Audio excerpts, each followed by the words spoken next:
So you're trying to get approved for business credit this year. Let me guess. Got your LLC, been in business for a couple months, did a couple applications, but you're still being denied. Here's the thing, you're not the only person. A lot of people are using old tips that they're finding on the internet and it's getting them denied. Today, I'm going to break down the exact underwriting criteria that they're using this year, why they're looking for what they're looking for, how to structure your business, how to complete the application so you can avoid the guessing and make sure that you get approved. I'm Martin, the Credit Doctor. I help entrepreneurs and small business owners get $10,000 to $100,000, even if they've been declined in the past. I work directly with fintech companies, lenders, and underwriters. And what I'm about to share is exactly what they're looking for when you go through the underwriting process. Starting out, we're going to talk about the foundation of your business. These are non-negotiables. Even if you miss one of these things, this can dramatically drop your chances of getting approved. Starting out, we're going to talk about your business type. Make sure your business is LLC or some type of corporation. If you're doing business as a sole proprietorship, the banks and the lenders are looking at you more of a higher risk. Not only just as far as an investment, but financially and legally as well. The LLC is probably the cheapest and easiest to set up. In most states, it's going to be anywhere between $100 to probably up to $700, but it's definitely worth the investment. Next, let's talk about business age and business revenue. So technically, you can start a business day one and get funded day two. However, this lowers your chances of getting approved. Most banks want to see you anywhere between 3 to 6 months minimum. But if your business is older than 2 years old, this is going to greatly increase your chances of getting approved, okay? Next thing is business revenue. Your business should be bringing in anywhere between $3,000 to $5,000 a month, consistently over a 3 to 6 month span. The banks are not interested in looking at the lump sum of money that was deposited. They're looking at transactions. If your business is new and not making $3,000 minimum, what I would do is, if you're still working a 9 to 5, take that money from your 9 to 5 and withdraw cash and deposit that into your business bank account. They can see cash deposits being made. You even can make transfers as well. This is an easy way to hit that requirement. So let's talk about personal credit score. Even if the application doesn't require personal guarantee, they're still going to look at your personal credit with a soft pull. And the reason why they do this is they want to make sure that you're managing your personal finances well. That way, that gives them more of a reason to trust you in the business.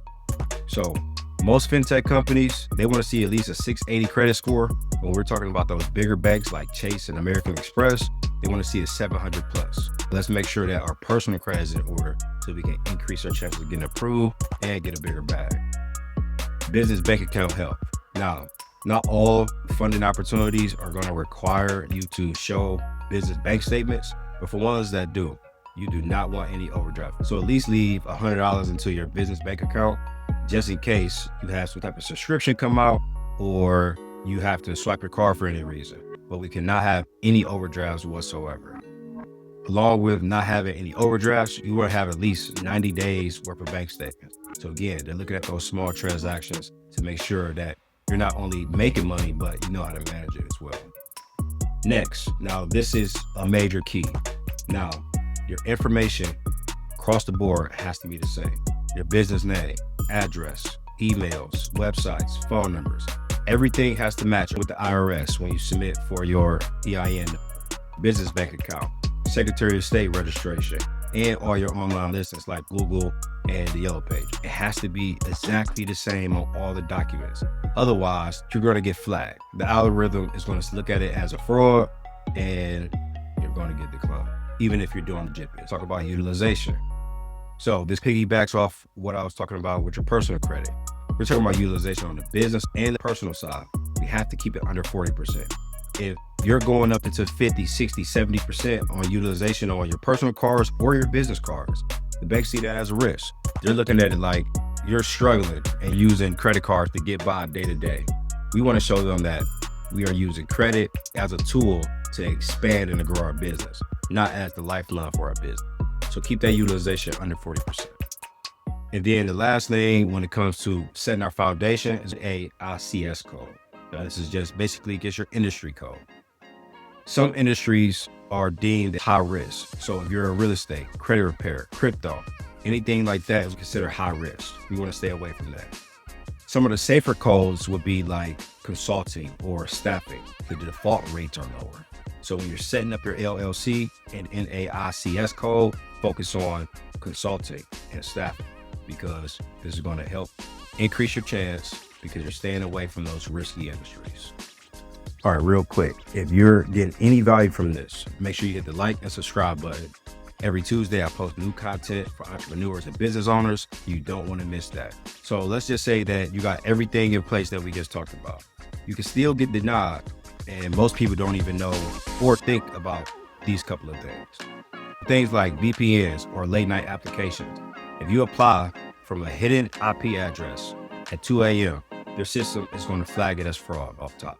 So avoid using VPNs. Those behaviors mimic bots or fraud risk. All right, next, the name of your business could be a risk. Certain keywords like capital, holding, enterprises often get flagged more often than not. Unfortunately, a lot of scammers use these names and lenders actually caught on. So don't put those into your business name. All right, next thing is going to be zip code suppression. So yes, your business address might be working against you. Some zip codes actually have higher fraud risk. So a lot of banks sometimes blacklist the entire area. Next is no online presence. If I'm a banker and I'm looking to mitigate risk and I get your application, if I Google your business name and nothing shows up, no website, no LinkedIn, no Google profile, that's a problem. Lenders want to make sure that you exist. If they can't find you, they can't trust you. So here's the exact process that I use with my clients before we submit an application. Number one, align all documents. So like I talked about earlier, we got our Secretary of State, we got our IRS, our Dun & Bradstreet number, and our bank information. Everything has to match, because if one thing is mismatched, it's going to be the number one cause for automatic denial. Number two, we're going to precede the bank account with regular deposits. It's not about having $20,000 sitting in your bank account. It's more about consistent activity and cash flow. So we want to make sure we got deposits and then we got expenses coming up as well. Number three, we want to make sure that we're going to add trade vendors. So there's going to be Uline, NAV, consumer office supplies. These help build business credit, and then they're going to be reported to Dun & Bradstreet and Experian. All right, number four, we're going to set up the business number and domain-based email address. Using Gmail and personal emails make you look suspicious and unprofessional. It's kind of looking like a side hustle and not a real company. So please don't put first name, last name at gmail.com. We want first name, last name at abccompany.com. So the small investment into getting your own email address and then having a specific business phone number, that's going to take you a long way. Can't be a cell phone number because the algorithm picks up on that. So you're going to use something like Ring Central to go get a 1-800 number, and you're going to get a mobile number that will get through their algorithm. Then the last thing is going to be, we're going to apply for funding on Tuesday, Wednesday, and Thursday during normal business hours. Those are peak approval windows, less competition, and fewer fraud alerts. So these are 5 common mistakes that's going to get you instantly denied. Number one, business info doesn't match across all platforms. Number two, using a personal phone number or a Gmail on an application.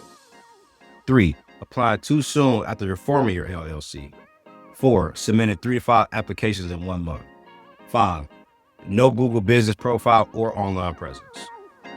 Each one chips away at your credibility, and when lenders get nervous, they say no. So if this gave you any clarity on how business credit works, make sure that you like the video and make sure you subscribe.